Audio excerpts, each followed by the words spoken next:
Hello बच्चों, क्या हाल चाल। आपको मैं आज कराऊंगा चैप्टर नंबर 1 जो इंग्लिश का आपका है। कौन सी बुक है ये आपकी? हनी कॉम का। हनी कॉम का जो चैप्टर आपका है 3 क्वेश्चंस। ठीक है, बहुत इजी है। आपको मैं स्टार्ट कराता हूँ। इसके लिए पहले आप मेरी बात सुन लीजिए। मैंने 8th 7th का जो है एक सैम्पल पेपर भी करा के रखा हुआ है मैथ्स का, मैथ्स के एग्ज़ाम के लिए। तो आपको अगर वो देखना है तो आप जाकर देख सकते हैं। अब लेकिन चलिए शुरू करते हैं चैप्टर। तो हमारा क्वेश्चन है 3 क्वेश्चन। हमारा चैप्टर है 3 क्वेश्चन। तो इसका पहला पार्ट हम पढ़ने जा रहे हैं। चलिए शुरू करते हैं। The thought came to a certain king that he would never fail if he knew 3 things। मतलब वो कभी फेल नहीं होगा अगर उसे 3 चीज़ें पता होंगी। These 3 things were: what is the right time to begin something, which people should he listen to, what is the most important thing for him to do। मतलब उसको क्या करना चाहिए, किसकी बात माननी चाहिए और किस टाइम पे क्या करना चाहिए। The king therefore sent messengers throughout his kingdom, promising a large sum of money any who would answer these questions। तो किंग ने क्या किया, अपने मैसेंजर जो होते हैं ना, द्वारपाल होते हैं, मतलब जो उसके दरबार में काम करते हैं, तो उन लोगों को भेजा। और फिर भेजा उन्हें तो क्या कहा कि वो जो भी इन 3 क्वेश्चन का आंसर देगा तो वो उन्हें क्या देगा, सम ऑफ मनी देगा, सम ऑफ मनी देगा। ठीक है, आगे बढ़ते हैं। Many wise men came to the king, but all answered his question differently। मतलब कि बहुत सारे आए, बहुत सारे वाइस मैन मतलब होता है कि बहुत अच्छे अच्छे लोग आए, बहुत दिमागदार लोग आए, लेकिन कि सबका आंसर डिफरेंट था। सबका आंसर क्या था? डिफरेंट था। अब in reply to the first question some say that the king must prepare a timetable and then follow it strictly। मतलब कुछ लोगों ने बोला कि किंग को क्या करना चाहिए, एक टाइम टेबल बनाना चाहिए और उसे स्ट्रिक्टली फॉलो करना चाहिए। कुछ लोगों ने क्या बोला, only in this way they said could he do everything is it at its proper time. मतलब वो जो भी करेगा वो प्रॉपर टाइम पे ही होगा। कुछ लोगों ने ये बोला। अगला बोला, others said that it was impossible to decide advance the right time to doing something. मतलब कुछ लोगों ने क्या बोला कि ये बहुत मुश्किल है, ये हो ही नहीं सकता, नामुमकिन है कि हम कोई भी राइट टाइम निकाल दें किसी चीज़ को करने का। ठीक है, अब the king should notice all the answer was going avoid foolish pleasures. मतलब किंग ने क्या कहा कि मुझे क्या मानना चाहिए और क्या छोड़ना चाहिए, मेरे को नहीं समझ में आ रहा है। एंड अब आगे बढ़ते हैं हम लोग। Always he do whatever seem necessary at the time. मतलब कि जब उसने देखा तो उसने ये बोला कि वट एवर मतलब होता है कि क्या हो सकता है इन सब के आंसर का, इन सब क्वेश्चन का आंसर। आप अपनी एनसीईआरटी की बुक लेके बैठिए बेटा, जिससे आपको जो जो मैं अंडरलाइन करा रहा हूँ वो आप अंडरलाइन कर लीजिए, जो इम्पोर्टेंट कीवर्ड है। अब देखिए यहाँ पर, yet others said that the king needed a council of wise men who help him act at the proper time। मतलब कि उसको, किंग को कुछ काउंसिल रखनी चाहिए जो उसे बताएंगे कि कौन सी चीज़ को उसको किस टाइम करना चाहिए। जैसे काउंसिल का मतलब क्या होता है, यहाँ आप पढ़ सकते हैं, a group of people chosen to give advice to or make to rules. मतलब कि जैसे मंत्री होता है ना राजाओं के पास, तो मंत्री को ही काउंसिल बोलते हैं। But then others said that there were things which could be urgent। तो there were things that could be urgent। चलिए शुरू करते हैं। मैंने आपके लिए थोड़ा जूम कर दिया है, आगे बढ़ते हैं। This was because one man would find it impossible to decide it correctly without help of from others the right time to every action। मतलब ऐसा कोई भी व्यक्ति नहीं है जो किसी की दूसरे की हेल्प के बिना अब ये बता सके कि मेरे को क्या करना चाहिए इस टाइम पर। But then others said there were some things which could be urgent। मतलब ठीक है, तो उन्होंने क्या कहा कि कुछ भी करने का जो आपको अर्जेंट टाइम मिलेगा इसको हम बता ही नहीं सकते, लेकिन कुछ चीज़ें जो होती हैं वो अर्जेंट होती हैं। दिस थिंग कुड बी, मतलब ये चीज़ें क्या क्या हो सकती है। Not wait for the decision of the council. मतलब कि कुछ चीज़ें इतनी ज़रूरी होंगी कि जो काउंसिल होंगे, उसके मंत्री होंगे, वो भी उस चीज़ का आंसर नहीं दे पाएंगे कि ये चीज़ करनी चाहिए या नहीं करनी चाहिए। अब in order to decide the right time for doing something it is only necessary to look in the future. मतलब कुछ भी टाइम, कुछ किसी भी चीज़ को सही टाइम पे करने के लिए ये जो हमें सोचना है, ये हमें किसी मैजिशियन के पास ही मिल सकता, मतलब ये फ्यूचर में हमें देखना होता है। And only magician could that the king therefore would have to go magician, मतलब कि कुछ किंग को क्या करना चाहिए, किसी जादूगर के पास जाना चाहिए। In their answer to the second question some said that the people most necessary to the king were his councils, others said the priest, मतलब कि जो दूसरा क्वेश्चन था कि उसे क्या करना चाहिए क्या नहीं करना चाहिए, तो वो उसके काउंसिलर बताएंगे या तो उसके प्रीस्ट बता सकते हैं। A few others choose the doctor and yet others said that is soldier were the most necessary, मतलब किसी ने बोला कि सोल्जर की सेवा करनी चाहिए या किसी ने बोला डॉक्टर की सेवा करनी चाहिए। To the third question, some said science and other choosing fight, yet the religious worship, मतलब उसे क्या करना चाहिए, कुछ लोगों ने थर्ड क्वेश्चन में ये बोला कि उसे या तो साइंस पे विश्वास रखना चाहिए या तो फाइट नहीं मतलब लड़ने पे, या तो रिलीजियस वर्शिप मतलब कि पूजा पाठ पे ध्यान देना चाहिए। As the answer to his question were so different, मतलब हर किसी का क्वेश्चन आंसर डिफरेंट था, मतलब क्वेश्चन तो सेम थे, आंसर डिफरेंट था सबका। The king was not satisfied and gave no reward to instead he decided to seek advice of a certain hermit who was widely known for wisdom, मतलब उसने सोचा कि अगर ये लोग तो अलग अलग आंसर दे रहे हैं, मैं एक हर्मिट मतलब क्या होता है, जो साधु संत होते हैं, वो एक साधु को जानता है जो बहुत ज़्यादा पॉपुलर है और जो हर क्वेश्चन का आंसर दे सकता है। तो हर्मिट क्या होता है, यहाँ लिखा हुआ a person who lives alone and leads a simple life, मतलब कि साधु संत जैसे होते हैं ना, अकेले रहते हैं और साथ में नहीं रखते किसी को। The hermit lived in a would which he never left, मतलब एक वो लकड़ी के घर में रहता था, झोपड़ी में रहता था जिसको उसने कभी नहीं छोड़ा। He saw no one but simple people, मतलब उसने किसी को नहीं देखा था लेकिन साधारण लोगों को देखा था। And so the king put an on ordinary clothes, मतलब किंग ने क्या किया और एकदम साधारण कपड़े पहन लिए, साधारण कपड़े मतलब जैसे पैंट शर्ट पहन ली या फिर साधारण कपड़े पहन लिए बिल्कुल।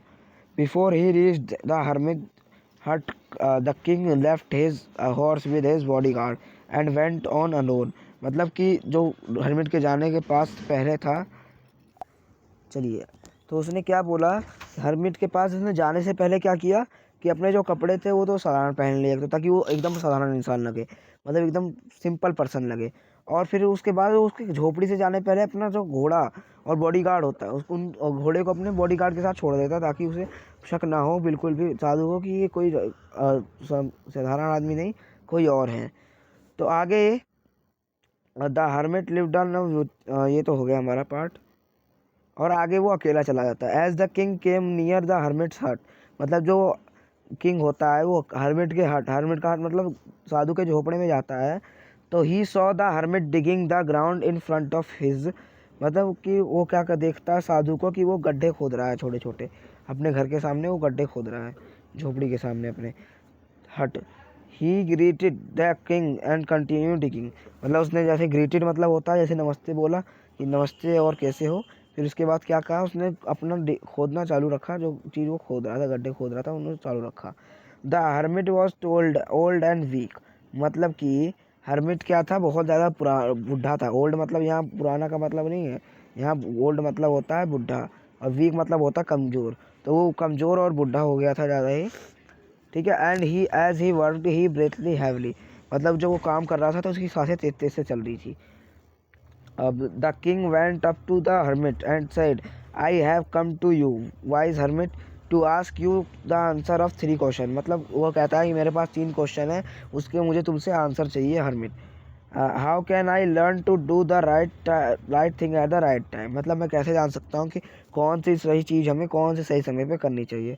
और who are the people I need most, मतलब कि ऐसे कौन से लोग हैं जिन्हें मेरे को जिनकी बहुत ज़्यादा ज़रूरत है। और and what affairs are the important, मतलब अफेयर मतलब यहाँ पे वो वाला अफेयर नहीं, अफेयर यहाँ दूसरा अफेयर है। अफेयर मतलब थिंग्स मैटर्स बिजनेस, मतलब ऐसी कोई भी चीज़ जो मुझे क्या करनी चाहिए जो मेरे लिए बहुत ज़्यादा इंपॉर्टेंट है। आगे बढ़ते हैं। The hermit listen to the king but did not speak, मतलब उसने वो सुनता रहा, साधु को क्या है वो सुनता रहा बस, उसने कोई आंसर नहीं दिया। ही वेंट ऑन डिगिंग मतलब कि वो फिर से अपना काम जो कर रहा था खोदने का वो खोदते चल गया। यू आर टायर्ड, फिर राजा ने किसने बोला ये किसने बोला यू आर टायर्ड, किसने बोला ये राजा ने बोला कि आप थक नहीं गए, सेड द किंग मतलब राजा ने बोला। Let me take the spare end of your work at the place, मतलब मेरे को अपनी जगह पे काम करने दो, मैं खोद दूँ तुम्हारे गड्ढे। Thanks said the hermit giving the king his spade, spade मतलब क्या होता है, खुरपी, खुरपी मतलब जिससे गड्ढे खोदते हैं। Then he sat down on the ground, मतलब उसने राजा को खुरपी दी और फिर राजा क्या हुआ, बैठ गया ग्राउंड पे, जैसे यहाँ पे दिख रहा है। जैसे इसने फावड़ा मांगा है ना, फावड़ा खुरपी जो भी बोलो स्पेड का मतलब, इसने फावड़ा इससे मांगा, ये है हमारा हर्मिट। ये कौन है, ये हर्मिट है, ये राजा है हमारा। ठीक है, तो इसने क्या किया, इससे इससे इसने, एक मिनट में जरा जूम आउट कर दूँ ना, इसने क्या किया, एक मिनट और जूम आउट कर देता हूँ थोड़ा, हाँ अब दिख रहा है।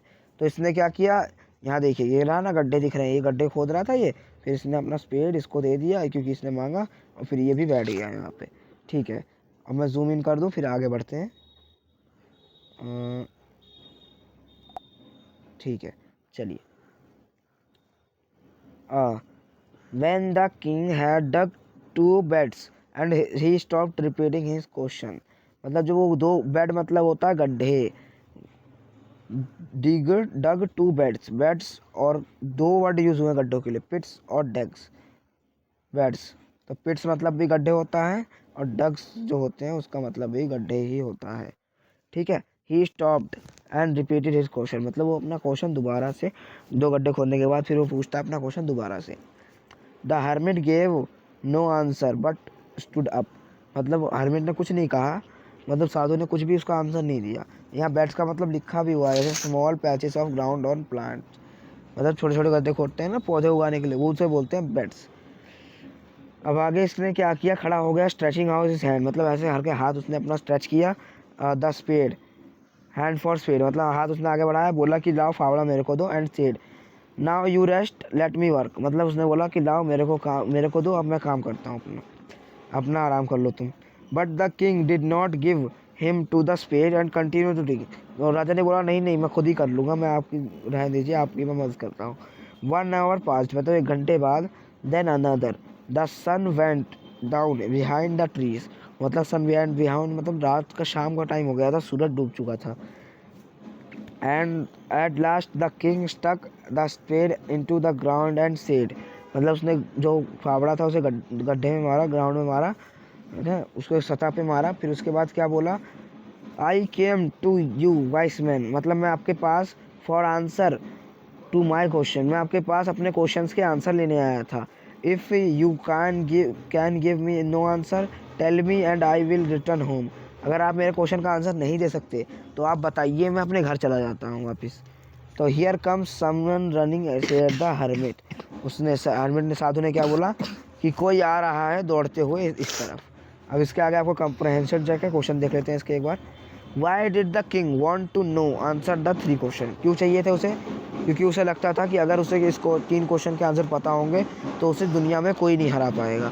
ठीक है, messenger were send throughout the kingdom, किससे मैसेंजर जो थे उनको किस लिए भेजा था राजा ने, to fetch wise man, to find answer of the question, to look the wise hermit, to announce a reward for, तो इसका आ जाएगा 4th, हमारा आंसर आ जाएगा, मैं टिक लगा देता हूँ, 4th आएगा इसका आंसर हमारा। आगे बढ़ते हैं, ये हमारा यहाँ से अब सेकंड पार्ट चालू हो रहा है, ये कंटिन्यू करते हैं। अब हम अपने सेकंड पार्ट पे बढ़ चुके हैं, तो आपको ये सब समझ में आ गया होगा आई होप, अब मैंने इतना अच्छे से समझाया। आगे बढ़ते, the king turn round and saw a bearded man, जब वो किंग, जब उसने बोला ना साधु ने कि कोई दौड़ते हुए आ रहा है, तो किंग ने क्या किया, मुंह पीछे देखा, तो उसने एक दाढ़ी वाले, बियर्डेड मैन मतलब होता है दाढ़ी वाला आदमी, रनिंग टुवार्ड्स देम मतलब उसके पास आ रहा था दौड़ते हुए। His hands were pressed against his stomach, मतलब उसके हाथ जो थे उसके पेट पर थे, from which blood was flowing, मतलब कि खून बह रहा था उसके पेट में से। और when he reached the king he fainted, मतलब कि जब वो जाता है किंग के पास तो वो वहाँ पे बेहोश हो जाता है, and fail in the ground मतलब वो बेहोश हो जाता है। The king and hermit, fainted का मतलब भी समझ लेते हैं, लॉस्ट कॉन्शियसनेस मतलब कि बेहोश हो जाना। Remove the man's clothing and found a large wound on his stomach, मतलब जो है मैन जो था बियर्डेड मैन, उसके जो दाढ़ी वाला आदमी था उसके पेट पर जो घाव था उसको उसने देखा एक बहुत बड़ा घाव है। The king washed and covered it with his handkerchief, मतलब जो किंग था उसने क्या किया, पहले उसे साफ किया, फिर उसने अपनी जेब से रुमाल निकाला, रुमाल से उसे ढक दिया। But the blood would not stop flowing, मतलब जो खून है वो रुका नहीं, बहता चला गया। अब but the king depressed and the unwound until the last the bleeding stop, मतलब किंग ने क्या किया, रिड्रेस मतलब होता है ड्रेस अगेन, मतलब दोबारा से पट्टी बांधी अपने रुमाल से जब तक कि खून रुक नहीं गया। The man felt better and ask for something to drink, मतलब जो आदमी था वो उसको अच्छा लगता है और वो कुछ मांगता है पीने के लिए। The king brought fresh water and gave to it to him, मतलब उसने क्या किया, पानी दिया उसको, बियर्डेड मैन को पानी दिया और उसने पिया। By time the sun had set and the air was cool, मतलब जो है रात हो चुकी थी और जो मौसम था ठंडा हो गया था। The king went the hermit help carried wounded man in to the hut, मतलब जो है किंग क्या करता है, उसको हट में ले जाता है, झोपड़ी में ले जाता है। And laid him in on the bed, मतलब कि जो बेड पे उसे हम लिटा देता है वो। The man closed his eyes and ले क्वाइट, मतलब जो उसने आंखें बंद की और वो सो गया। The king tired and by his walk and the work had he done, मतलब उसने जो जो काम किया था उसकी वजह से वो थक गया था। Lay down on the floor, वो फ्लोर पे लेट जाता है। स्लेप्ट थ्रू द नाइट, मतलब वो रात भर सो जाता है। When he अवोक it was a several minute before the he could remember, मतलब कि वो उठा तो उसे कुछ याद आया कि वो किस लिए आया था। अब मैं इसे जूम आउट करता हूँ 1 मिनट, आपको मैं दिखाता हूँ। ये पिक्चर देखिए आप, ये वही पिक्चर है, ये वही पिक्चर है, ठीक है, ये वही पिक्चर है जिसमें हमें दिखाया कि ये रहा हमारा बियर्डेड मैन, इसके पेट में चोट लगी हुई है, हमारे यहाँ हैंडगन से चेक कर रहा है, ये मैंने बता दिया, ये हर्मिट है, ये इसके कपड़े हैं और ये ब्लड निकल रहा है। ठीक है, आगे बढ़ते हैं। वेयर ही वॉज और who strange bearded man lying on the bed was, मतलब कि वो कहाँ पर था, उसे याद आया जब वो सुबह उठा कि वो एक स्ट्रेंज बियर्डेड मैन के साथ सोया है। फॉरगिव मी, जो स्ट्रेंज बियर्डेड मैन मतलब कि जो दाढ़ी वाला आदमी होता है वो बोलता है फॉरगिव मी, मतलब मुझे माफ़ कर दो। Said the bearded man in a week voice, मतलब उसने क्या बोला, बियर्डेड मैन ने एकदम हल्की सी आवाज़ में बोला कि मुझे माफ़ कर दो। अब आगे बढ़ते हैं इसमें, तो क्या बोला, when he saw the king was awake, मतलब उसने देखा कि राजा उठ गया तो उसने उससे माफ़ी मांग ली। I do not know and have nothing to forgive you said the king, उसने बोला मुझे नहीं पता तुम क्यों माफ़ी मांग रहे हो, मेरे पास कुछ नहीं है तुम्हें माफ़ करने के लिए। तो आगे बढ़ते हैं, उसने क्या बोला, यू डोंट नो मी, मतलब तुम मुझे नहीं जानते। किसने बोला, बियर्डेड मैन ने। बट आई नो यू, मतलब मैं तुम्हें जानता हूँ। I am that enemy of your who swore revenge on you because you put my brother to death, मतलब कि मैं वही आदमी हूँ जिसके भाई को तुमने मार दिया था। एंड सीज्ड माई प्रॉपर्टी, और मेरी प्रॉपर्टी सारी छीन ली थी। I knew you had gone alone to see the hermit, मतलब मेरे को पता था कि तुम अकेले जाओगे साधु से मिलने। And I made my mind to kill you on your way और टू होम, मतलब तुम वापस जाओगे घर से तो मैं तुम्हें मार दूंगा।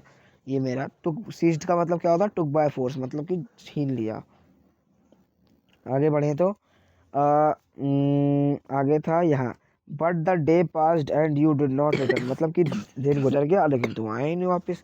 सो I left my hiding place,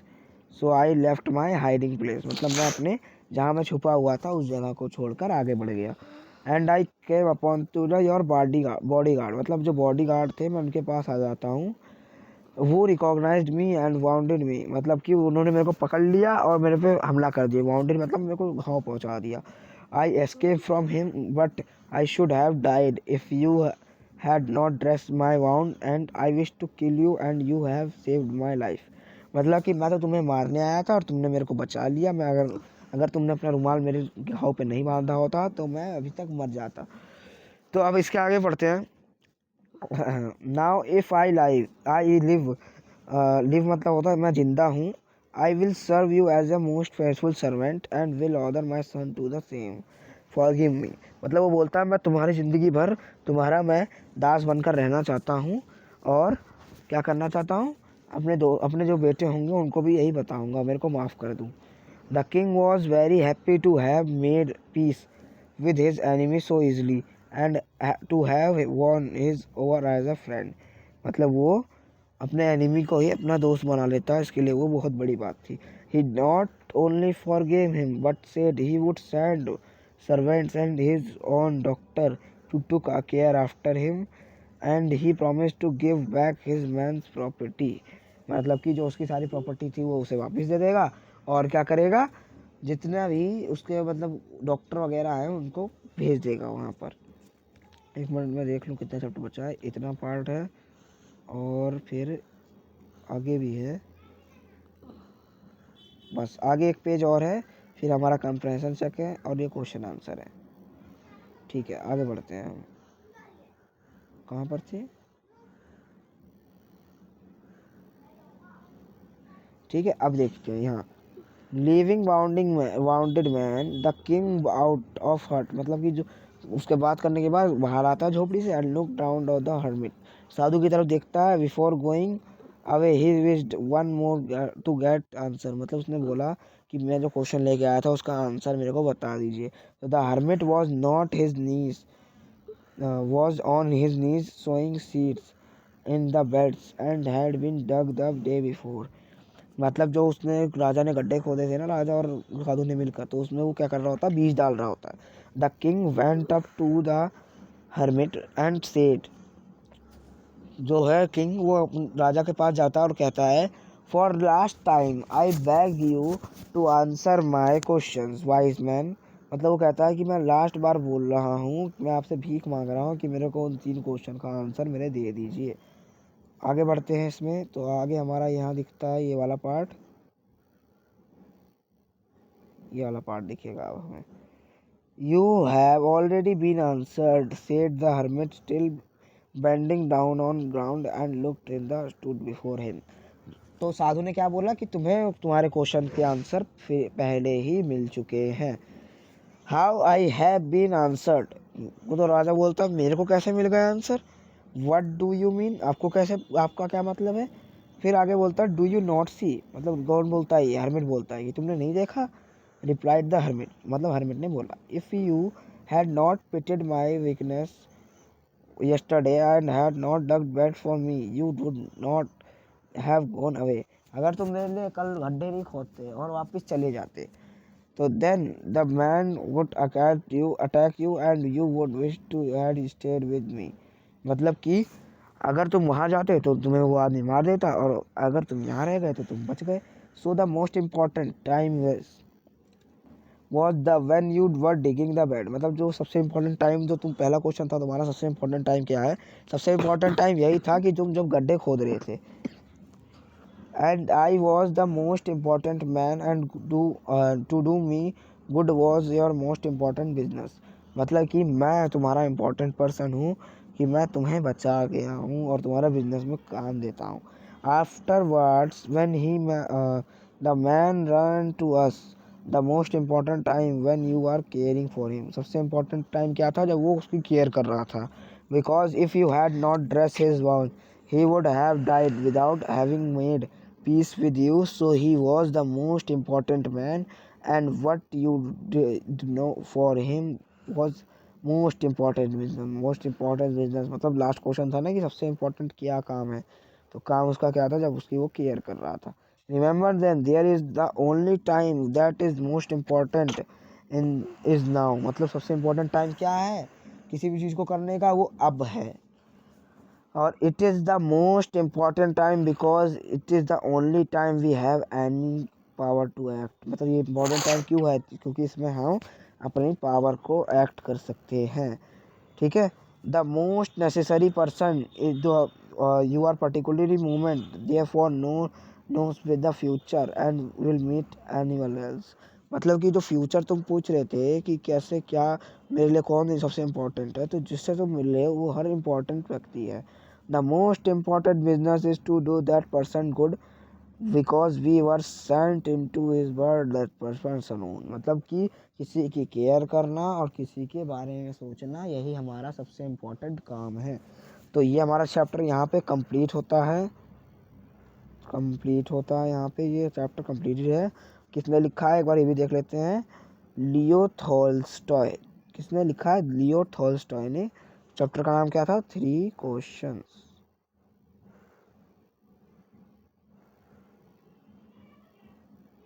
3 questions. ठीक है, आगे बढ़ते हैं। हमारा यहाँ पे कंप्रेशन चेक के क्वेश्चन है। आप अगर कहेंगे तो मैं इस पर भी एक वीडियो बना दूंगा। सारी कंप्रेशन चेक की मैं सारे कंप्रेहेंशन